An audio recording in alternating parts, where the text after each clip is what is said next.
What's up guys, ngayong araw yan dito tayo ngayon naka-check-in sa Tagaytay. Mas pinili kong matulog sa kanilang sopa kaysa doon sa kanilang kama kasi mabaho guys. Amoy pinagpunasan. Hoy! Sobrang na-disappoint ako sa hotel na to guys. Ba naman sa Facebook sobrang ganda ng mga picture. Pero pagdating mo sa personal, ay nako, hindi mo alam kung anong gagawin mo sa hotel na to.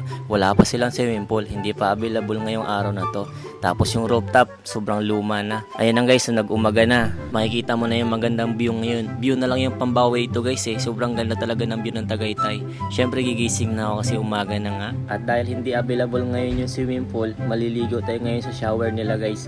Pero sa Facebook guys, habang nag-i-inquire kami, sabi available na yung swimming pool. Pero pagdating dito, hindi pala. Hay nako.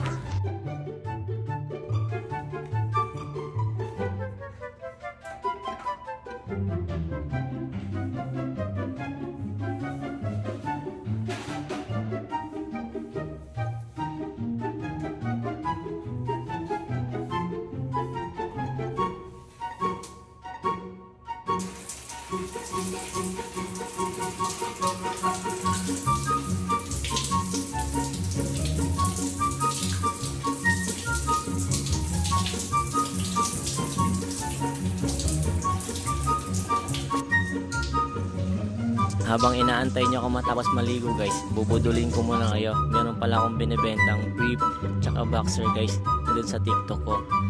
Ayan guys, ito guys nakaset na to. 3 peraso na siya.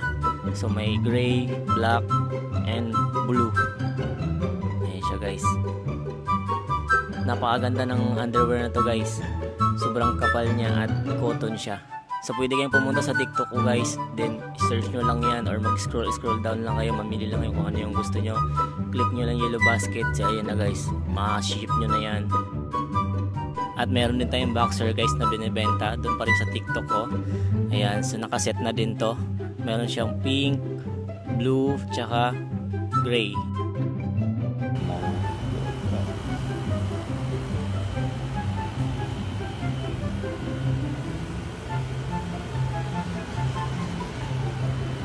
Pagbag.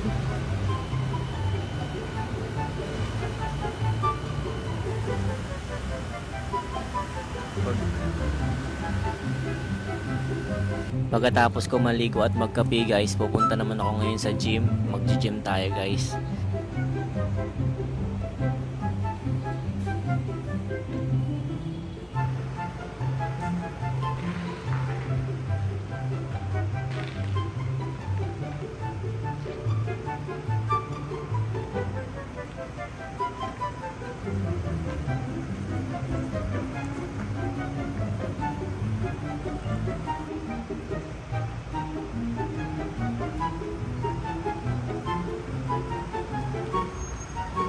After 15 minutes na pagbabiyahe guys, nakarating din tayo sa Anytime Fitness ng Tagaytay. Syempre, unang gagawin ko ito guys ay magka-cardio muna ako.